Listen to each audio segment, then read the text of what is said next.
Postmodernism and popular culture are two concepts that have significantly influenced the way we understand art, media, and society. Postmodernism is a way of thinking that challenges the ideas of traditional European philosophy and culture. It questions the belief that there are universal truths or that certain cultural values are inherently better than others. Postmodernism argues that many of these ideas were created to give power to certain groups of people while marginalizing others. It emerged in the mid 1980s and influenced many areas including art, architecture, music, film, literature, and even fashion. Before postmodernism, there was modernism. Modernist artists and writers rejected older Victorian ideas about morality and art. They experimented with new techniques like exploring how people think or playing with time and perspective in their work. Famous modernist writers include Virginia Woolf, James Joyce, and William Faulkner. Modernist art often focused on how people experience the world subjectively rather than trying to show the world as it objectively is. Modernist works were often fragmented and complex, reflecting the confusion and disillusionment of the modern world. However, modernists still held on to the hope that art could bring meaning and unity to a chaotic world. Postmodernism, on the other hand, does not try to find meaning or unity. It celebrates fragmentation and chaos. While modernism saw the breakdown of traditional values as tragic, postmodernism sees it as something to embrace. Postmodern art often plays with irony, randomness, and the idea that nothing is truly original. It doesn't try to make sense of the world, but instead explores how art can be irrational and temporary. Frederick Jameson connects artistic movements like modernism and postmodernism to different stages of capitalism. For example, realism in art was linked to the rise of market capitalism in the 18th and 19th centuries.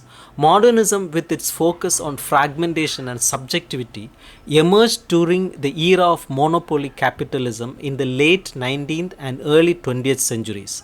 Postmodernism, according to Jameson, is tied to global consumer capitalism where advertising and selling products dominate culture.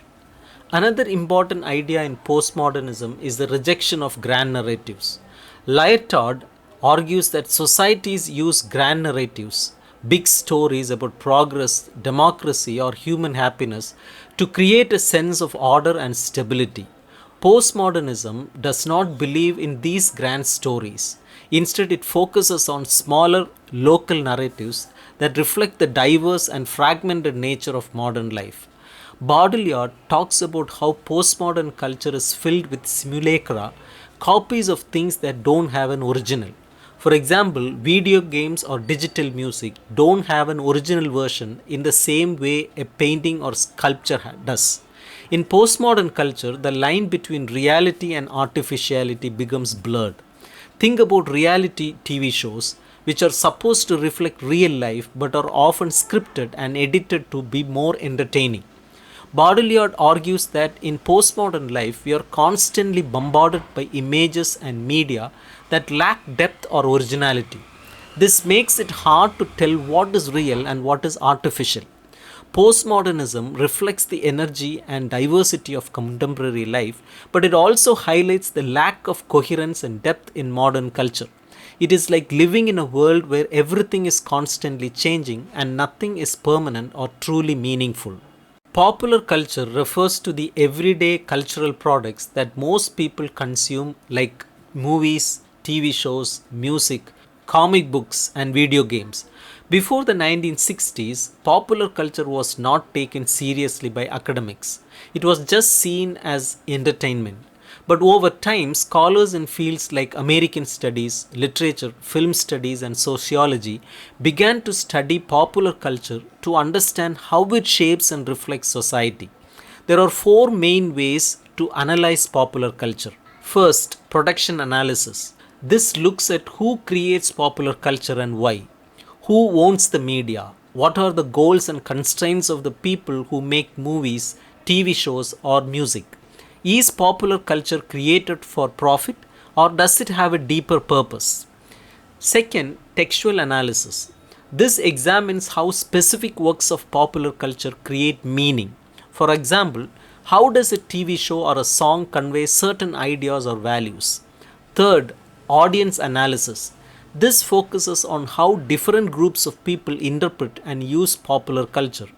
Do people from different backgrounds understand the same movie or song in the same way? Fourth, historical analysis. This shows at how popular culture changes over time. How have movies, music, or TV shows evolved, and what does that say about society? Popular culture is often seen as a form of storytelling. A hit song or a popular TV show does not just exist on its own, it connects to larger stories and ideas in society. For example, a superhero movie might reflect societal ideas about heroism, power, and justice.